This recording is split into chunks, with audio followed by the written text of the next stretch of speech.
breakfast. Never gets to eat. This is breakfast, guys. Unless you count coffee. From today or from tomorrow? From today. Okay. All right, call to order the Board of Library Trustees Committee of the Whole for Monday, April 3rd, 2023. Roll call, please. Trustee Brown. Here. Trustee Ballard. Here. Trustee Meadow. Here. Trustee Rule. Here. Trustee Samari. Here. Trustee Puppet. There. President Sim. Here. All right, so I'll stand please for the pledge of allegiance. Pledge allegiance to the flag of the United States of America, and to the republic for which it stands, one nation, under God, indivisible. Justice for all. All right, thank you all. Any public comments? I don't think so. All right. Let's go on to item 1, special event extended hours request. Okay, what I am bringing forth here tonight is a request to extend operating hours on August 18th to accommodate the Teen Film Fest after party, which would extend the operating hours until 10 p.m. for the event. The Teen Film Fest will be from 7 to 9 on that day, and then an extra hour is for an after party that will take place in the hub. To give you some context and numbers, last year we had the Teen Film Fest and the after party. We had 119 people at the Film Fest and 129 people at the after party. So it is very popular. And going back to 2018, the numbers pretty much mimic the number at the Teen Film Fest. So it is I think worthwhile opportunity for extending hours. But when I do that, it's not open completely, it's just open to the individuals that were there for the. That's correct, right? Okay. Take the next, yeah, go, I'm sorry. Couple questions. The first one, I think the October 2018 might be a typo. Because that was before the pandemic. Or am I reading that wrong? No, I think that's right. That was, Oh, we did it. no, you might be right. Okay. Before we carry that over. Yeah, I read it several times. I was like, am I missing something? And then the other question is, once, I know we haven't talked about it yet, but once we approve the, whatever the Extend hours. revision to the policy, yes, we wouldn't need to do this anymore. That's right. Okay, so this is just because we haven't approved that yet. That's correct. Okay, got it. Okay, good question. Any other questions? Okay, let's move on to the next one. I've had one more discussion. Item 2, revisions to policy 3.001, material selection. Okay, so we did talk about the material selection policy once before at the March Committee of the Whole meeting. I brought that policy just for initial discussion. Since then, I've met with staff to look at the policy and see if there's any other changes that we wanted to make. And what you have before you is kind of a red line version of changes that are suggested for the board's consideration. Some of the changes are minor, just minor wording changes. The biggest changes happen in that third paragraph. And the last section, the protection of public interest. So if you like, I could go through those major changes. Or we could just kind of open it to discussion. I have a Yes. question. Just for the point about reclassification of materials, what would that entail? That would be like if we were moving an item within the collection. So if it was in one area, like a kids section, reclassifying it to an adult section or vice versa. I'm sorry, John. Okay, so a few things. I think it's a good policy. I think there's some things that could be changed that would improve it. And I'll be just real specific for the purposes of discussion. The last two sentences in the third paragraph, the one that begins "the board appreciates" and ends with "you." I'm recommending that we strike both those sentences. I think it sends a strange message, almost an apologist message, but more importantly, it doesn't really do anything to advance the policy. So you're talking about the sentence that says the board appreciates that they may be perceived differently by different audiences and may be deemed offensive or controversial. Correct. And then the sentence that follows that, while everyone's free to reject. So you're saying that you don't think it adds much to the, I don't think it add, no, I don't think those two sentences add anything to this, to the policy itself, and I think it detracts from the perception of the board's job as stewards. We don't need to do that. Okay. Trustees, anybody else? Yeah, I would agree with that. I had a couple other little things in that paragraph. Let's see, like the first blue line, like the first part where you go into blue where it says in its efforts. Mhm. I would maybe take out its and just say in efforts to support our values, not for, but of diversity and inclusion, semicolon, and to achieve the strategic objective of creating an environment for open exchange of differing ideas and points of view. The Board of Library Trustees permit, I think it needs an S because we're one board. So the board permits a collection of a broad range of materials, period. End of paragraph. Okay, so you're not really changing the meaning of it. No, you no, just no. Grammatically wanted Yeah, to- yeah. to read it a little bit differently. Right, and I also had crossed out that line because I feel like it sort of invites. It's like we're sort of apologizing. We don't have that kind of language in any of our other policies, in my opinion. And then in the next paragraph where it says the library does not advocate for the ideas found in its collection. Rather, I would even use our name instead of saying the public library. I would say the Arlington Heights Memorial Library provides a safe haven for those ideas.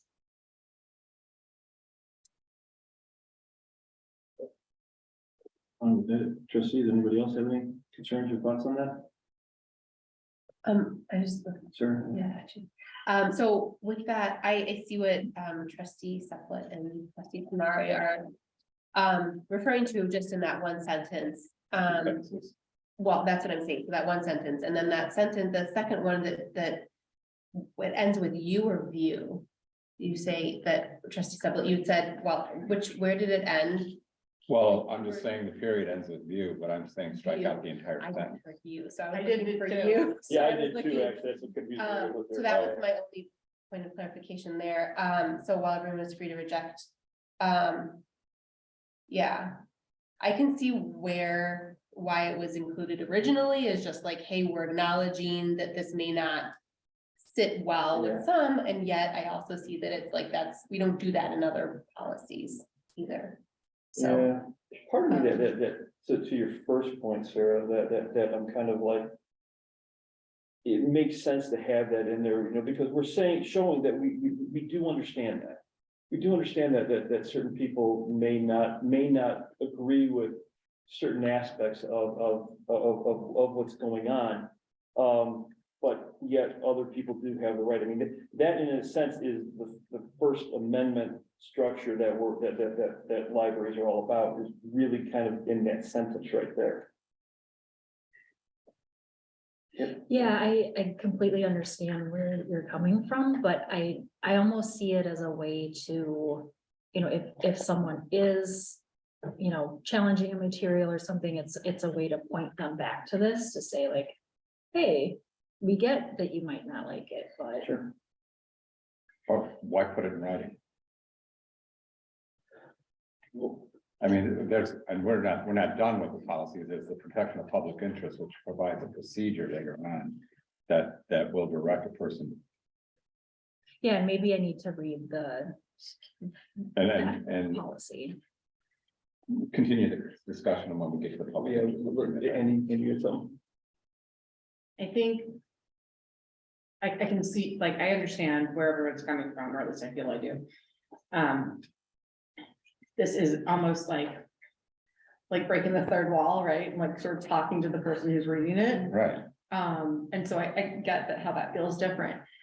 Would it be possible to rephrase it to get this kind of idea across, but in a more fact-based, and just saying that like the board supports a freedom of information?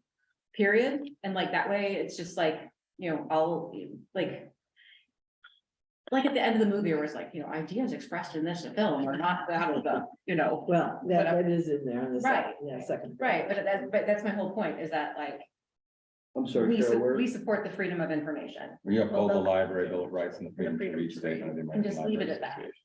Well, I wonder if we should put that in somewhere, like maybe that can be after this policy.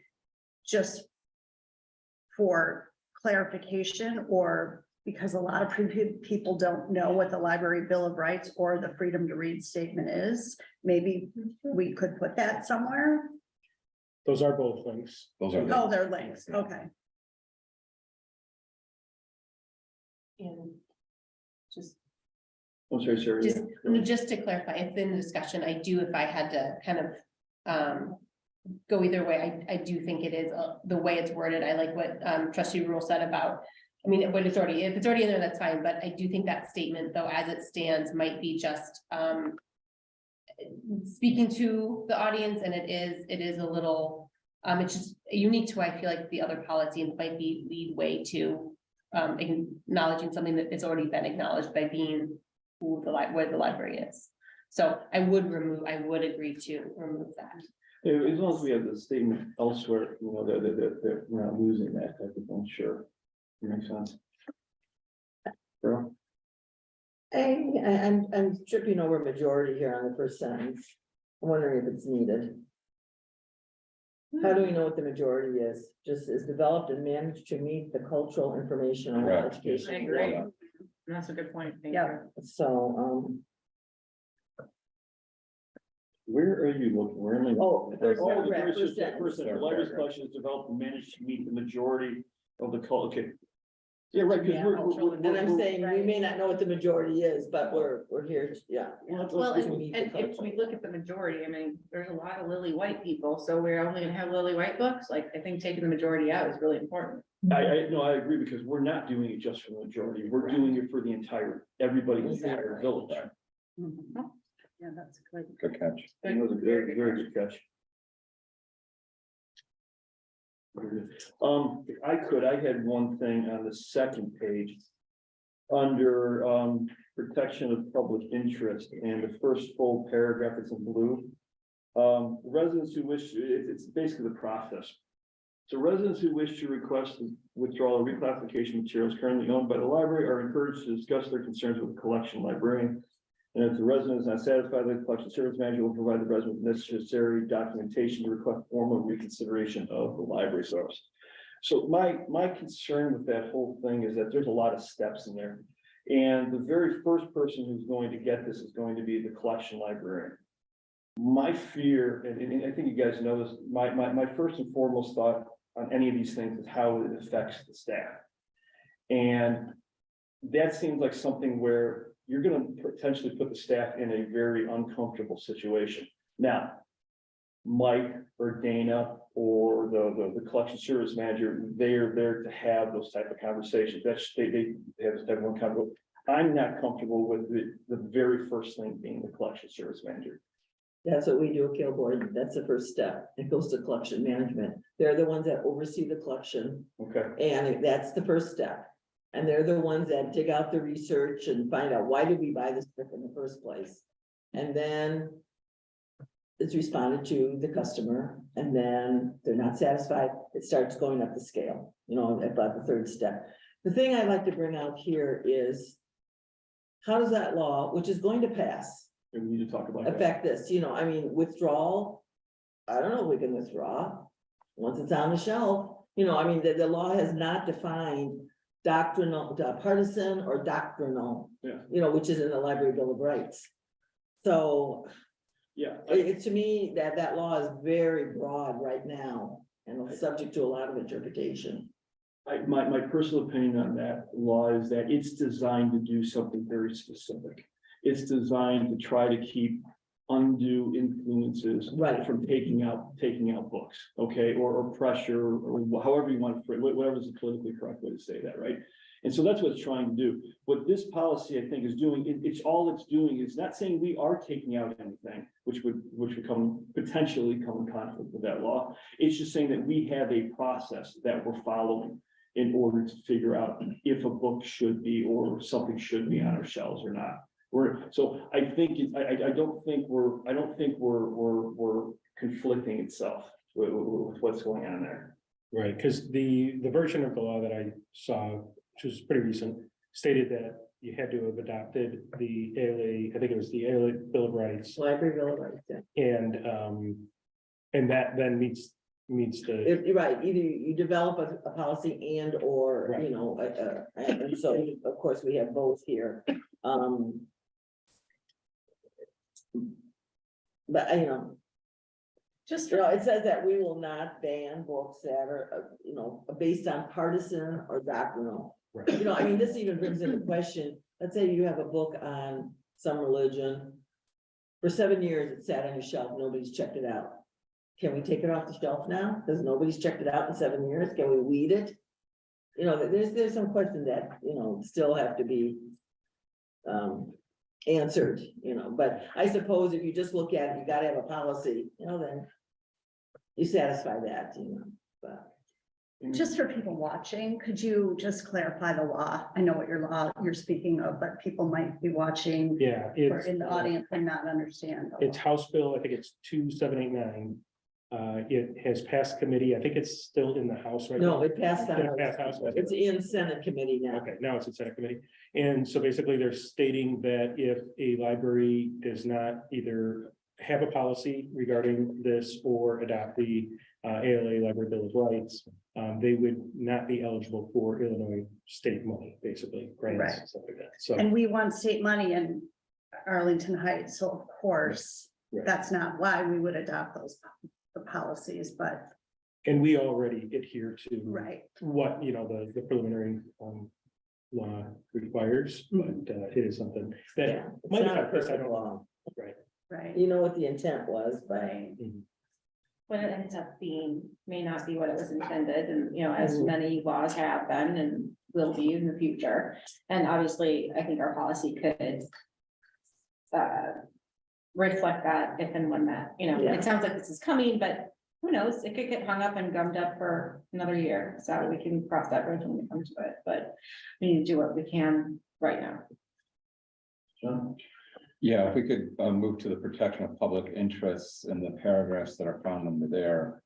One of the observations that I had is that we use some words, some places, and not in all. And in this case, we reference withdrawals and reclassifications and reconsiderations, but there's no reference to an addition. And so my suggestion here was on the second, third, and fourth paragraphs. No, excuse me, on the first, second, and third paragraph, and in the first paragraph, beginning with the second sentence where it says request for reconsideration. I'm gonna ask that you say request for additions, withdrawal, or reconsideration. So that we're really addressing what comes in, what comes out, as well as reconsiderations. And then you have to change the language as well, to be consistent with the request. So request for additions, withdrawal, or reconsideration follow an established procedure. And until a decision is reached, an item will either be withheld or remain in the collection. Because if I'm making I've been requesting an addition and it's not gone through the process, then you can withhold that request until the decision's made. I'm confused. Can I speak on this? So our addition process is a little bit different than this process, and so we could probably talk about additions somewhere in well, even in protection of public interest, but we have a suggestion for purchase link on our website. People can fill out and it'll be most of the time added to the collection. So I would almost say we break that out into a separate paragraph and talk specifically about additions. I would, and the reason is because of the context in which this policy is being written for material selection. You can add a link that will take the individual, but that's part of the procedure, it's not part of the policy.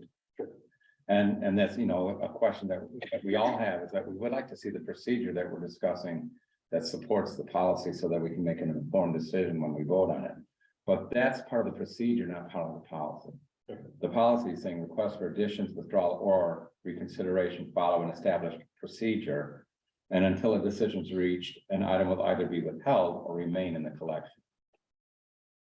I would also want to be careful about the term withheld, Yeah, because I don't want to, if someone makes a challenge on a book that's in our collection, I don't want to set the expectation that we would withdraw or withhold that item until a decision's been made. That item would stay in the collection and on the floor. No, until that's for an addition, not, Right, and that's where I'm saying, I think it could be confusing between, if we include them all within this. well.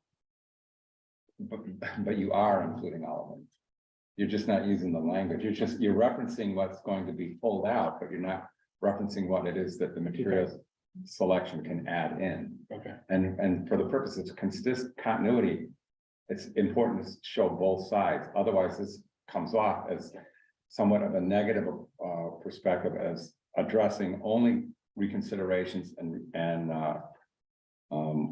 withdrawals. Nothing with respect to what one might add. Got it. Yeah, I understand where you're coming from. I think we just wordsmith it a little bit, so it doesn't sound like we would withdraw something from the. Well, if you don't like the word withheld, what word would you prefer? I mean, that's that's the hang up. Yeah, we can work that. Yeah. Yeah. Okay, so next draft. We'll fix it. and I have, Wait a minute, Sarah, do you have something? Yeah, just on that, so I think, so I understand, I do see in the first paragraph of that protection of public interest, right under it, it does talk about the, you know, how a person, a resident may suggest the purchase. So that handles that, and from how I read it in that first paragraph, that they may suggest this purchase, and they may also request reconsideration. So I see that addition, and I do see that it is separate, because residents who wish to request a withdrawal or reclassification, that's a different category. So it's one paragraph addresses this way, this addition, and then the withdrawal classification is another one. So I'm not sure we want to combine those. Well, I'm not sure we want to tell somebody to suggest the purchase of a title as opposed to the addition of a title. Like, I'm not telling Mike what book to buy. I'm asking Mike to add this book to the collection. Okay, so Sure, yeah, it's okay. terminology. Right. Yeah, But to me, again, it's the continuity so that we're not losing the stream of thought of add, withdraw, and reconsideration in one thought. Because once we start separating it out, it will get lost, and it will be picked apart. So, for example, we'll go to the last one, an item that has been oh no, that's the timeline. A resident who wishes to request a withdrawal or reclassification of materials are encouraged to discuss it with their collection librarian. We talked about that. If you're not satisfied, well, what if I'm not satisfied with your response about adding something? well, And that's my point. My point is the continuity between add, withdrawal, and reconsideration, so that it's referenced in each of these three areas. and I just two things. So in the first paragraph under protection of public interest, in the first line, it says may suggest the purchase of a title for the library's collection.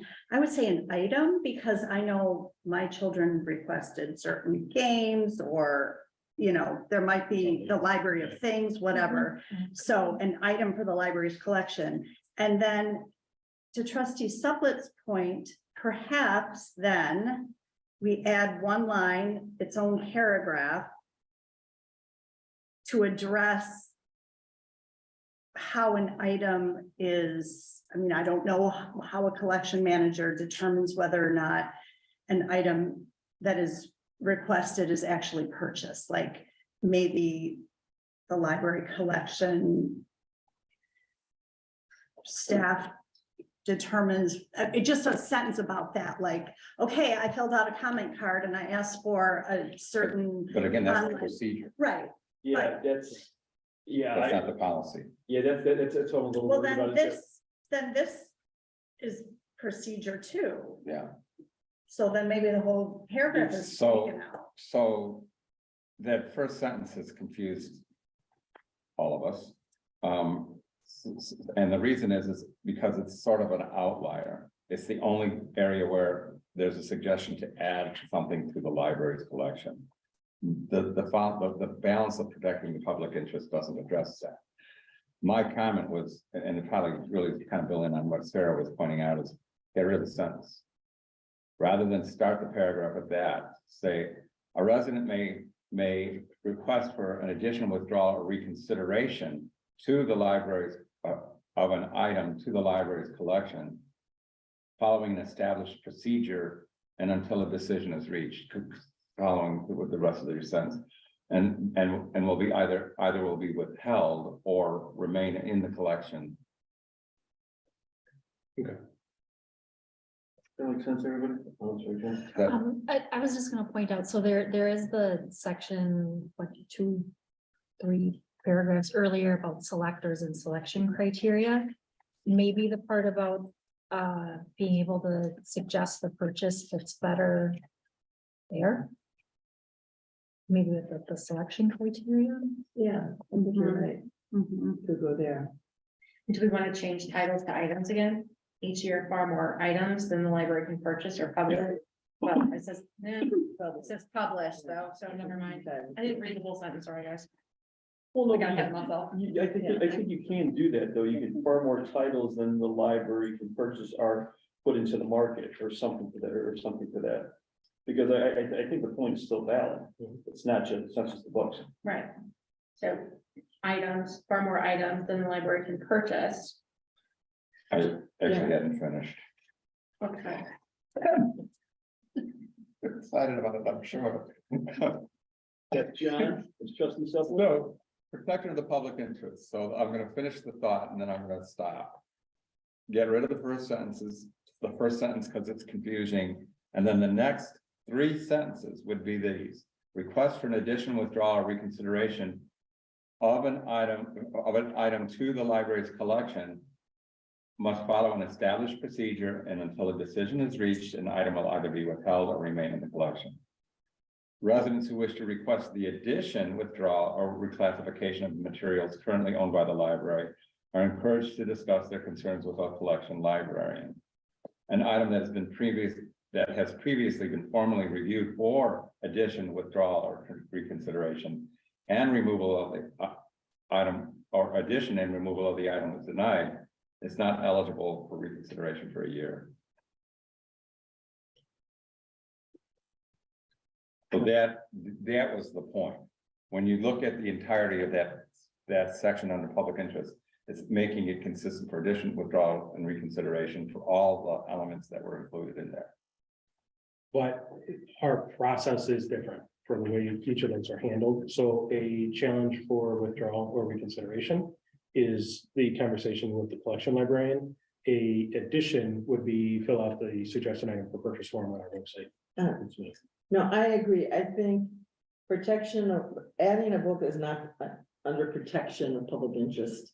So I agree with you. I think it could go under collection maintenance. And that a resident can suggest purchase titles.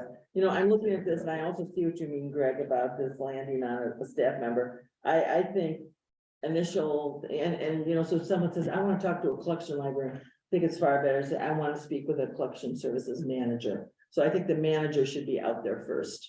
So if someone has a complaint, that's who they should talk to. And not just, you know, a staff member, because the manager has the overview of, you know, the whole process and whole department. So did you get cut off before? No, that's okay.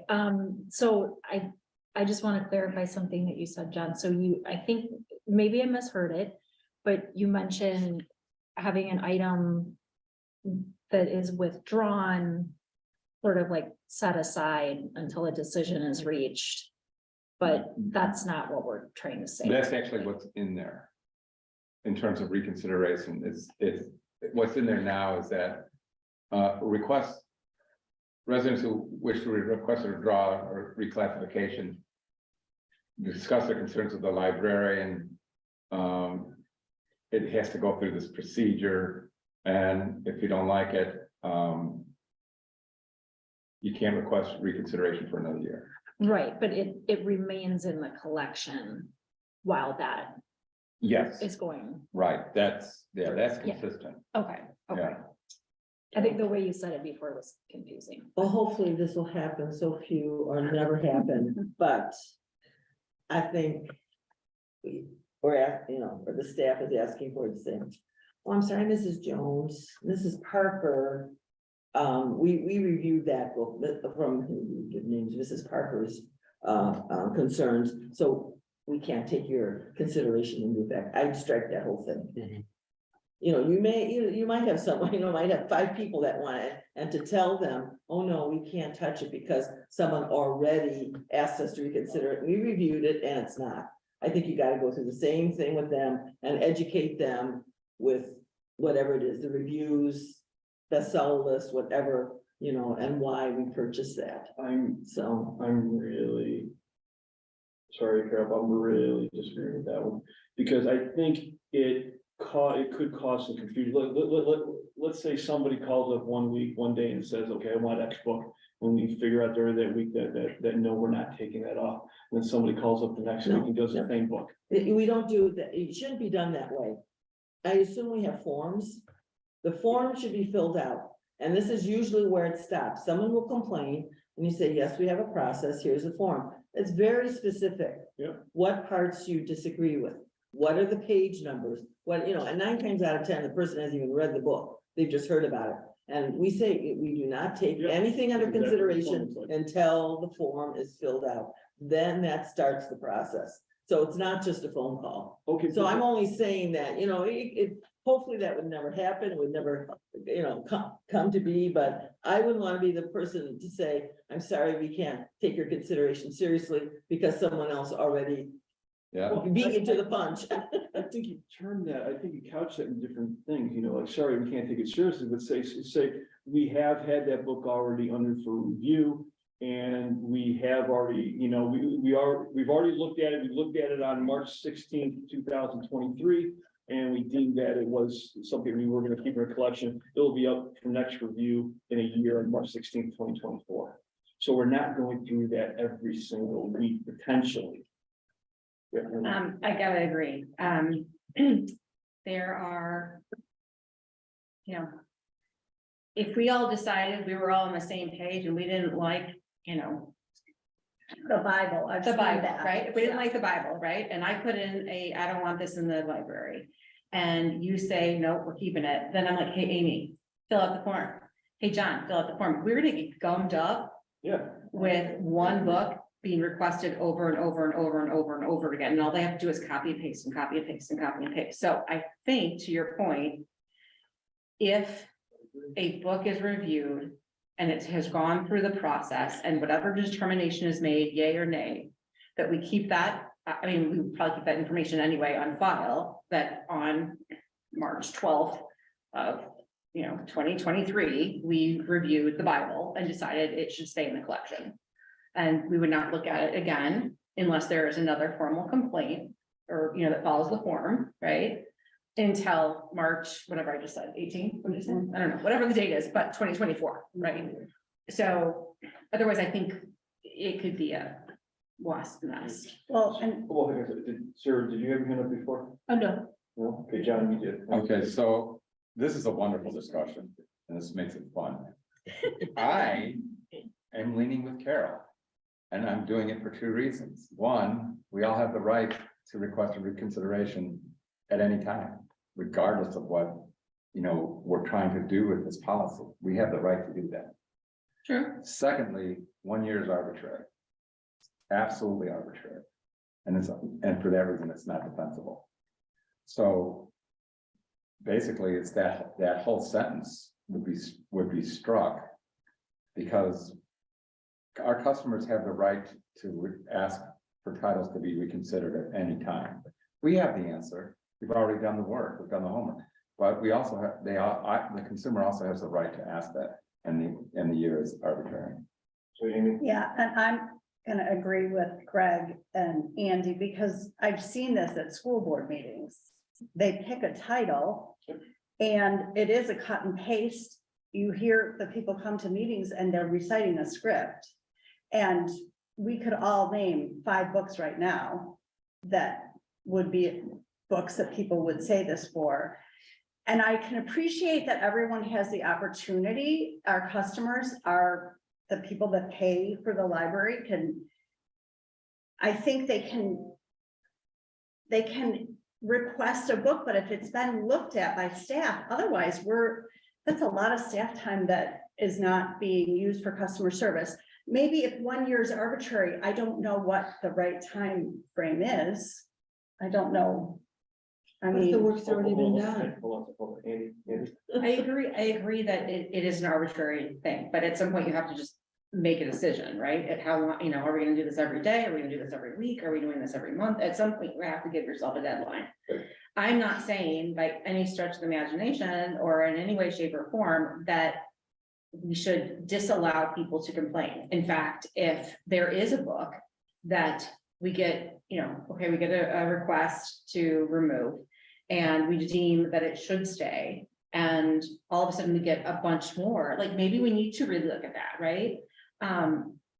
And, you know, we keep track of like, wow, we have had, you know, 2 people, 25 people, 250 people. Like, I don't know what that number is, but like, if we're getting a really strong something or other, maybe it's worth looking at again. And I don't know what that, again, arbitrary, what is that magic number?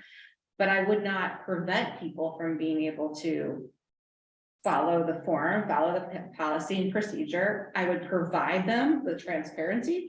Your book title was already flagged. We have, this is what we've done. This is where we landed. This is why we landed on it. We will keep your information, pro or con to whatever this event that, you know, this title or equipment is. And, you know, thank you, right? Like giving them credit. but Jen, not- Sarah, and then Carol. So I'm in agreement with John and Carol. I think that, we don't know what someone else might have issue with. It might be a completely different part of the book or an aspect that the first person didn't touch on. And, you know, I think, you know, I completely hear where you're coming from. Like, you get people copying and pasting. Well, we can copy and paste too. Say like, hey, there was already a complaint about, you know, this section. Here's the criteria, or here's the, you know, reasoning behind it. Here you go. Yeah. So it doesn't have to be a lot of extra work for the staff. Yeah, thanks. No, I appreciate the discussion too. I tend to also to agree with trustee Sufflet and trustee Meadow just on that everyone has that, but I'd also like to hear, Mike, do you think you could speak to like where this, and your staff is there and you deal with this. So what led to this thought? I mean, really, is there, I'd like to understand like the reasoning behind We that. looked at ALA in their policy, Okay. in their recommendations. This was one of the things that they recommended. So To do, I mean, the to add exact, this, to add the okay, eligibility for reconsideration. for 1 year. I don't know if they specified the length. We had talked about a couple different, at one point it was 3 years and then reduced it down to 1 year. But that was, I want to say arbitrary, but fairly arbitrary, you know, as to, given the amount of time that goes into a reconsideration, what would be appropriate. Well, and that's kind of style, it's just understanding how much work, I mean, we're, at least for me, speaking for myself, I'm assuming what it would entail. And so I'm hearing, oh yeah, you copy and paste, but truly, I mean, I think it's important for us to understand that process from the staff point of view to how simple could it be, or is it, how cumbersome could it be? To understand on that end. It's conversations with the customer. You know, currently at the frontline staff level, the librarian, and then the manager, and then the deputy director, myself. You know, so it depends on how far somebody wants to take it, if they want to fill out the form, if they don't. So that would really, I mean, it's just another element to consider when we're taking in those challenges. Okay, thanks. Well, I, you know, I was just- Oh, I'm sorry, this is Dana. I just wanted to say that, just for context, this has only happened twice in 5 years that someone has really challenged one of the books, I think, or two times. So I think that just shows that this isn't, while our staff does a really good job of mitigating any of the, issues that staff or patrons may have with some of the books, but they do a really good job. It can be labor intensive, but our patrons haven't really complained that much. Sure. Yeah, Thanks, Dana. just what I said before is that the research is done, when someone logs a complaint, you say, okay, why did we buy this book? And then you start digging in, why, what was the reason for it? And usually you go to the reviews, where did we find out about this book and I will tell you, human nature as it is, if you put a year in there and you say, well, I'm sorry, that's already been reviewed, it's gonna land here. The person's gonna be here, person's gonna be here and say, so it's nice if we can, not escalate this and try to nip it in the bud. And I would only say, if it is a collection library, librarians are professional and all this, but they need to know how to handle these sensitive things. It just can't be talking to someone over the desk about this. And that's why I think we expect more from our managers because they're at a higher level. And sometimes, the best is just to listen to the person, but then pretty quickly say, here, this is what you would do for a formal complaint. Sometimes people just want to be heard and you have to take it all in and everything. And you don't argue, you don't even get into why we bought this book at that. You don't. It's not until they fill out the form. They have to take it seriously for us to take it seriously. Sure. And it's work on their part. And sometimes you will find, there might people don't read the books. They've just heard about it. Yeah. And so the adult books are a little bit harder because they're thick, The children, they can read pretty fast. Andy Gibson. Yeah, this has been a great conversation and I really appreciate everyone's candor and like thoughts on this. I guess I want to clarify my thoughts in that if someone, like to Trustee Burrell's point, somebody comes back with a page 12 versus page 43 versus, this concept or that concept, that is a different request. It happens to be the same title, but it's a different request in my mind. So I'm not throwing the baby out with the bathwater, but I would, and now knowing that we're understanding, at least in the last 5 years, it's only happened twice. I think my gut reaction is like, don't gum up the works. I'm not a librarian, right? So to be like, oh, we already have the information, it's really not that big of a deal. And then I would assume that, Mike, if this became a big deal, because I think that's what, when we look at media right now, there's a lot going on with libraries and books and bannings and people being on different sides of the fence and feeling very passionate about this topic. And so my concern is always going to be the staff and what are they having to deal with? I have worked in customer service for a long time and have dealt face-to-face with people and, people get passionate and they will get in your face. And I don't ever want, I tell my staff that, I don't, this is above your pay grade. Nobody should treat you poorly. I will take it, right? I will talk to them. And so obviously I don't want the staff to do that either. And I think that's the point of having the manager, the first sort of line of defense. But my concern is getting things gummed up and having it be a barrage of requests over the same thing and that staff get overwhelmed. So if we don't feel that we need to have some sort of arbitrary deadline or whatever, I can see why that, would work and be okay. My concern would be that we might need to adjust the policy to have some sort of time period in which, hey, unless you're giving me a different page or a different reason why to look at this, we're not going to review it again for 6 months, 9 months, a year, whatever that might be. But I would think that if it's a different reason, then that would be a different inquiry.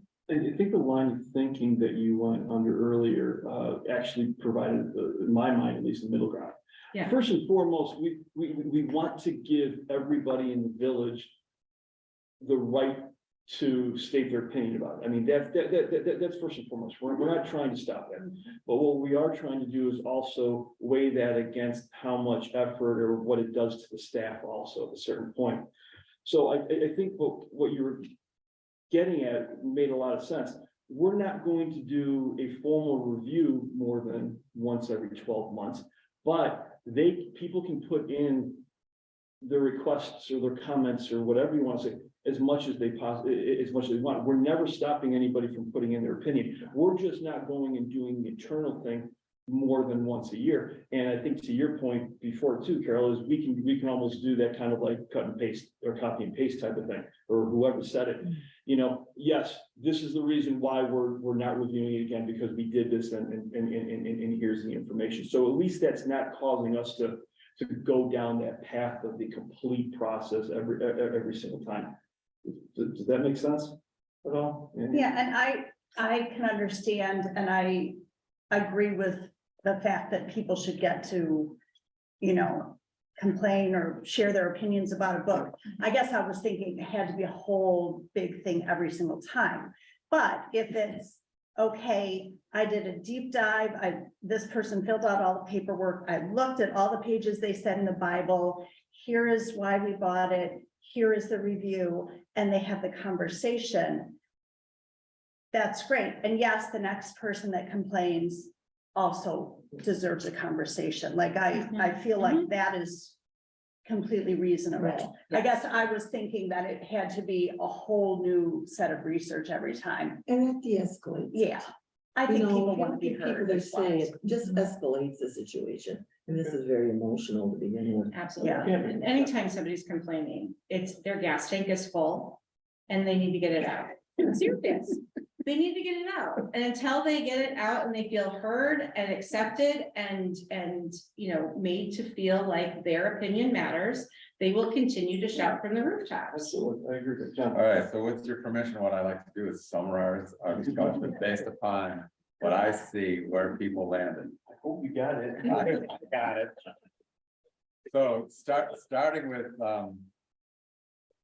the very beginning, and acknowledging Amy's comment, copy edits, making those copy edits. The second thing would be in paragraph 3, eliminate of the paragraph 3 of the entire policy, eliminating the last 2 sentences. The board appreciates that they may be perceived, and ends with what to read here or /view. And then with respect to protection of public interest, I think Carol made a good point about the word protection. Can we substitute recognition of public interest?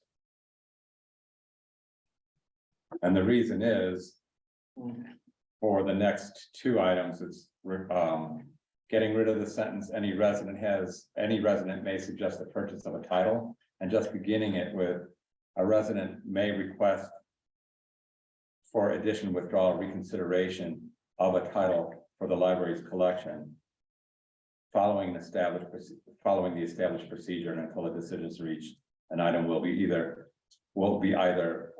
be withheld or remain in the collection, and you can choose your other word, your synonym for withheld.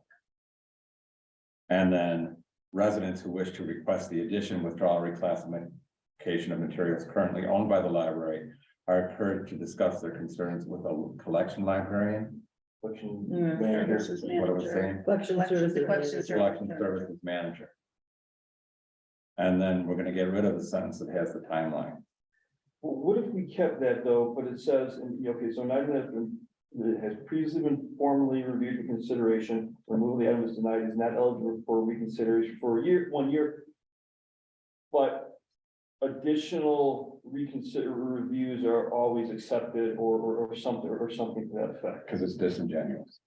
What you said when you were talking about it was, in fact, what we do is another formal review. We just have the pieces already in place, so it's not as time consuming.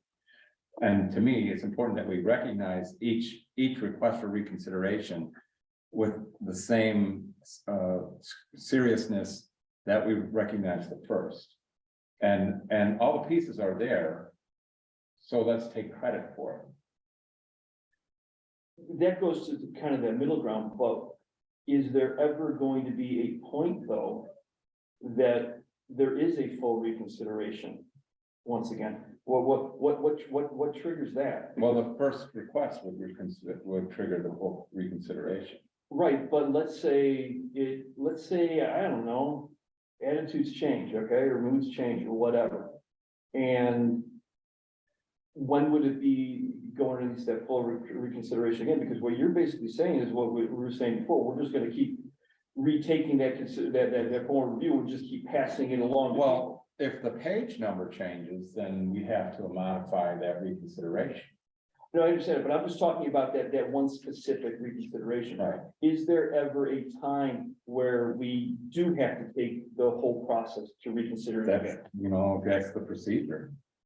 Yeah, I think it depends if the perspective changes, the things that are brought forth, the concerns change, then we look at it again. So now we're just leaving it to the subjectivity of the staff on when. Well, we defer to the experts is the way I would like to put it.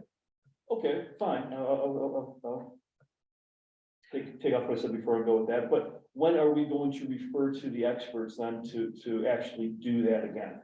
When are we going to know that, you know what, this is the right time that we should, that we should consider that again? And right now, we're just leaving it up to anybody to kind of decide on when they're going to do that, which is okay, by the way. But we just have to understand, we're putting that subjectiveness into the policy by doing that. It is subjective. It is. I mean, unlike the way the movie industry rates movies, there isn't a rating system in libraries that is similar to that. It is subjective, and it is based upon the expertise of the professionals in the library, and as board members, we defer to that expertise. Okay, so here's what I'm gonna suggest. We've got all the changes in which you talked about. I don't know if you've got there, if you need John to write that all up, right? No, this is pretty cool. We've got that particular sentiment. This is about discussion, and the whole idea is the discussion, so we've got 2 weeks to kind of think about and talk about it. So let's get back to that part of it, and then we'll make the decision during the board meeting formally what we're gonna do. Or you don't put it in, don't put a barrier in. And then at some point, if that ever happens, say, well, I think we need to adjust the policy to address this. You could consider it that way too. We may be discussing, I'm putting a lot inclined to into do this Well, I that know you won't. it may never happen.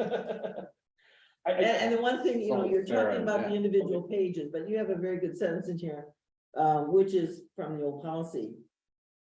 They're taken as a whole, not isolated passages or sections. So someone says, I don't like page 14, Well- and they say, I don't like page 16. It's the work as a whole that you're reviewing, yeah. So, I think it's kind of 6 of one, half a dozen other at this particular point. Let's finalize that, I think, during the board meeting, and we'll kind of finish up with that, and everybody will consolidate the thoughts. Hate to do this, Greg, but I did have a question about the last part with the labeling. Can you just explain the reasoning behind taking that part out? Oh, yeah, we just didn't think it was really necessary. Okay. In the policy. ALA is very against labeling. Although, did you still label, I mean, we've labeled, the videos and then the DVDs from the get-go because it became, But those are labeled already. yeah, ALA at the time when all this came out back in what, the 80s, 90s, said they should not be labeled. And so I think a lot of libraries didn't, but then you were asked constantly, what is this? So libraries are always looking up. We said, that's it, we're putting a label on it because you get so many questions. Is this G, is this PG, and all that. So, but I remember ALA being very against the labeling. Who was for the Tipper Gore, remember? It was for the music. She wanted music labels. That's right. Yeah. Yeah. Explicit. But wait, what labels are we talking about? We put labels on, so we know where they go with staff. Yeah, well, that's, yeah, Yeah, I think it's, you're- it's. the content, Yeah. adult content. Oh, those type of labels, okay, I'm sorry. So, I don't have an opinion at this point on labeling, so that I would leave, again, defer to the expert that. My only thought there is that with reviewing library cards and especially for age restricted, like the kids world, when you get a kids card. That does come into play, and the identification of where those materials belong is imperative, so. So just with a kids card, that if you you have to decide if you want them to only be restricted to Kids World, if they can have the next level. So that is where that teen versus Kids World does come into play. So I don't know. I think that's And classic. that's Yeah, classification. that's fine. Okay. It's- They're still labeled that way, or. Okay, identified. So then I guess the labeling to them, then I can see where you, okay. Okay, very good. Anything else? Okay, good conversation, and then a few of you, said, you know, these are the type of things we want to make sure that we're doing it right for the entire community. So it's a very good discussion. Okay, let's go on to item 3, revisions to policy 5.01, hours of service. Okay, I wanted to bring this policy back. We did talk about this one at the March committee, the whole meeting, just for further discussion, after the presentation by Dan Murphy at the board meeting. Wanted the board to continue discussion about the Maker Place, the hours in general, and with the Maker Place hours, understand that there's a lot more going on there than just selecting, if we're gonna be open Monday and Fridays. And so I wanted to bring this back for further discussion because, one of the other things on this agenda was the special event extended hours request. So that is something that I'm adding into this policy, that I will be able to make the decision on some of those special circumstances. And so I wanted to just continue this conversation and see where the board was at this point with it. Well, I think it's wise that you, the executive director, would have the ability to adjust hours for a special event instead of coming to the board every time. I definitely think that's a great part of the policy. I was one of the people that was concerned about the fact that the Maker Place is not open on Mondays and Fridays. However, I felt the presentation really informed me to the fact that there's a lot of events on Fridays. I get that. So, I still wonder a little bit about Fridays sometimes, but I'm gonna, this is a good, we're expanding and you're still learning about what the Maker Place is and who uses it. So, I think that was a really good presentation and very helpful. And you had the Kids World takeover on Monday. Right, yeah, and a couple of things. We do have those special events on Mondays, when, schools are closed. And then also these are not set in stone. So, as they're evaluating, I'm sure these hours are gonna change. We'll bring this back, for further change down the road. I think that one sentence is the thing you said, though, that the administration has the right to adjust hours. I think that's gonna cover a lot of those type of situations as they move along. Mhm. Very good. Anything else? All right, Yeah, good. I'm with Amy on, I was a very strong proponent of having Monday or Friday open. And I do understand that we're using it for different things. I just wonder, does it have to be, could we be using a certain area and still have it be open? And like this just part isn't available. And I know that I was not here for the presentation, but I guess that would be my only other thought on that is just, could we find some middle ground of being open, but maybe this area or that area, you can't use the basement, you can't use, this area. Done. Closed session. Not yet, hands here. Could we have other? I just got one quick thing I want to mention here, other. First of all, are we done with that conversation? Anybody else have any more comment? Good. Okay, other. First of all, before I say my piece, does anybody else have an other that they'd like to bring up? I have one other. Yes. And Dana, this might be you. When I read the grapevine this morning and saw the speaker for Staff Day, I'm really excited because I saw him at ILA and found him to be incredibly inspirational and informative, and I think it's gonna be great. And I didn't think we could get him, and whoever made that happen, kudos, so I'm excited. No, what I want to suggest is, I've been thinking, and I'll freely admit, I don't have this fleshed out completely. But of us putting together something kind of like I'm calling it a community advisory committee.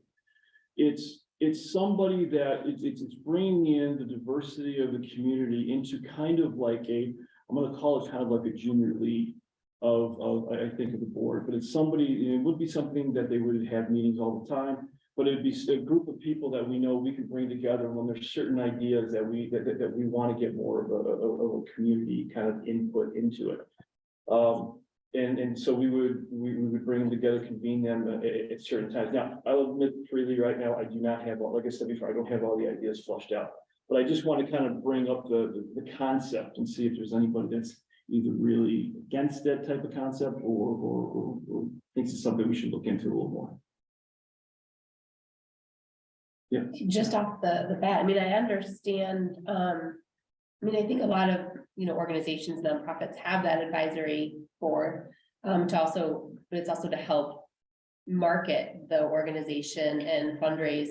My only thought, just again, right off the bat of hearing that is like, with respect to open meetings and like how they would understand the information, if you're just thinking of it like, so maybe you're not even, it's just more like ideas.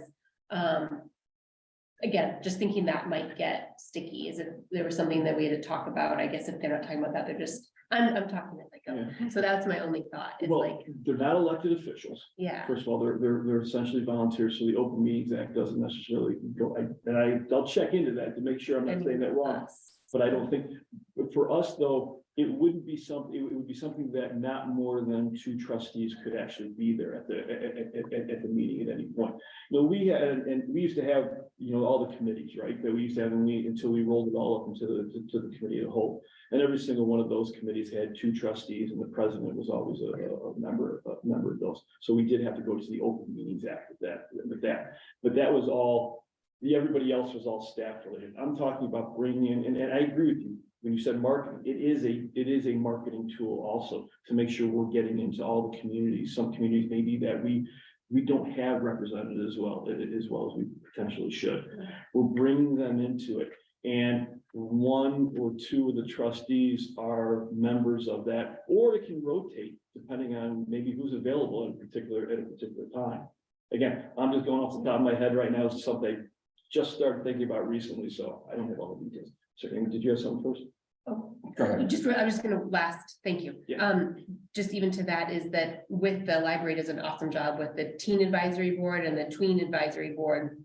Or advisory group, that even just as a resource potentially for board members or for them to invite them to a board meeting sometime and.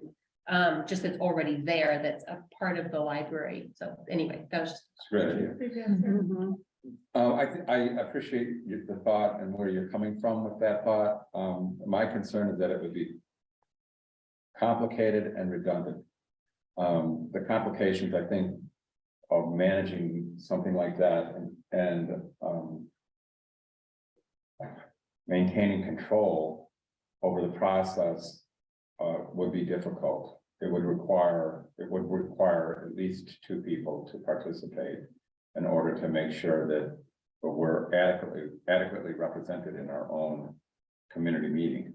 Secondly, the process already exists through public comment. If folks want to participate in that, they can. I think an alternative would be to extend it within the context of strategic planning. If the strategic planning process was more of a continuous process, within the context of strategic planning, I think community input would be extremely welcome.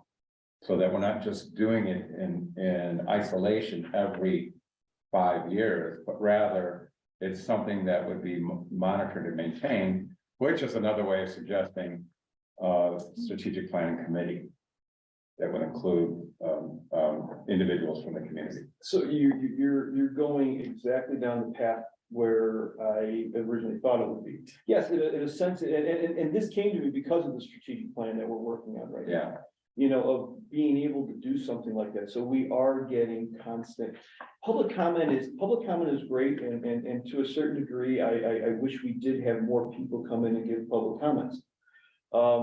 Because those are helpful. But realistically, that's a very reactive thing for us right now. What I'm talking about is having something that's a bit more proactive. That we're guiding the discussion because it's gonna be around a particular topic. It's not just gonna be a group of people coming around the table and saying, go, what's your thoughts? No, it would be around a target, and it would be around a strategic target. So I'm sorry, before you go. continue. yeah, then I would do it within the context of the strategic planning committee every quarter and kind of create a standing committee for strategic planning. Okay. A couple thoughts. I like your thought in it being in regards to strategic planning. I think that it might be a good idea if we can look at our demographics and try to reach out percentage wise or whatever, and find some contacts within those different communities. I mean, we're a lily white board, right? And, you know, finding some of our differently colored friends and getting them on that strategic plan, right? So that we're representing all of our community. I will say, as being a member of a advisory board, and not this one, I'm not talking about this one, I'm on a different advisory board. It's incredibly frustrating.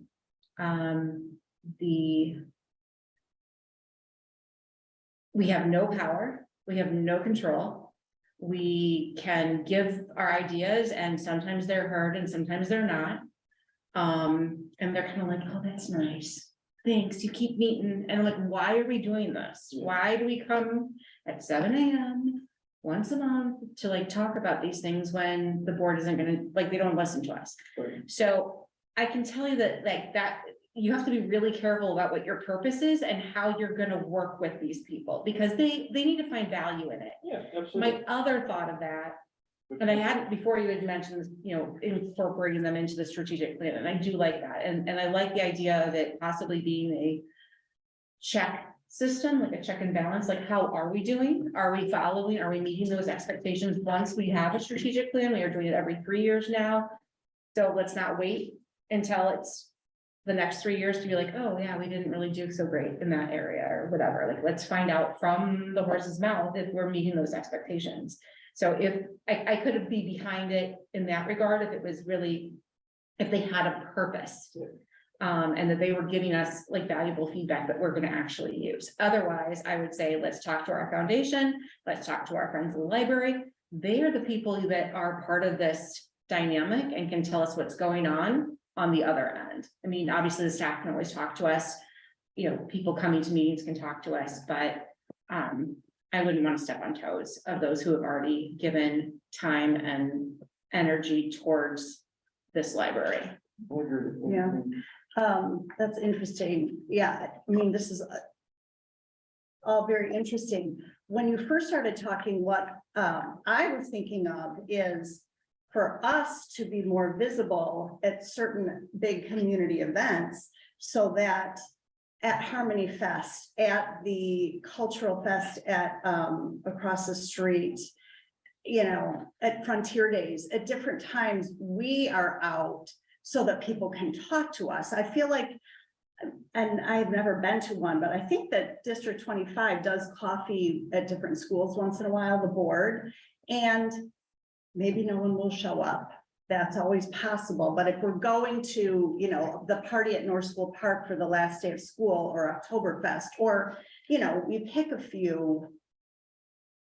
Those are the people that go to those things, that come to the library. I don't know.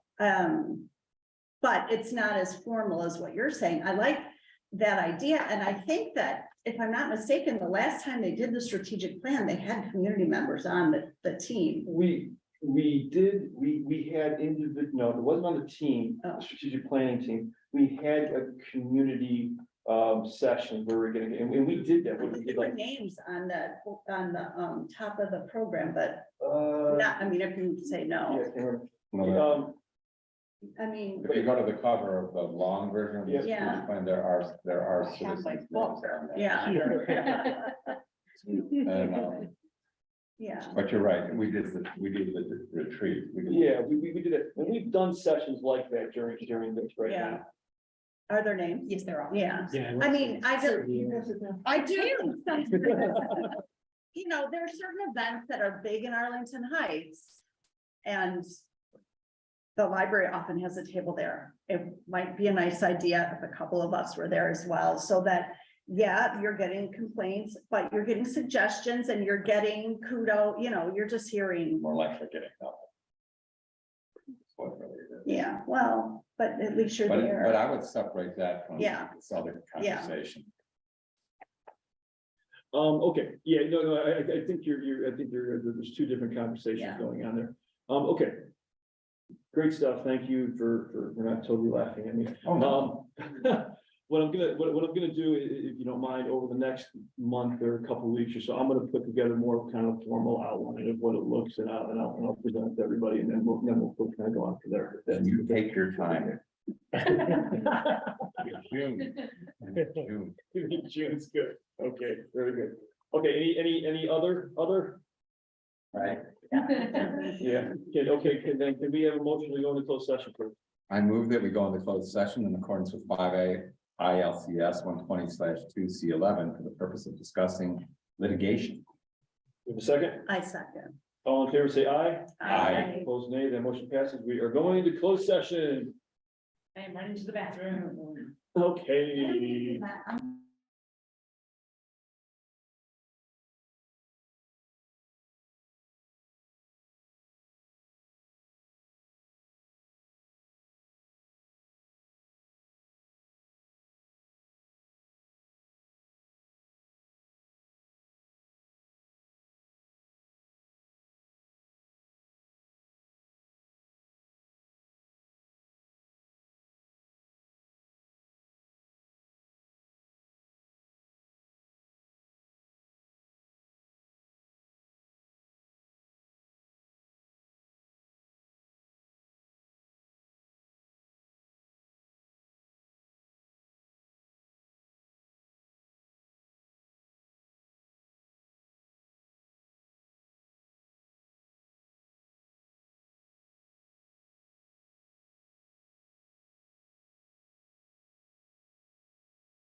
Let's look at that.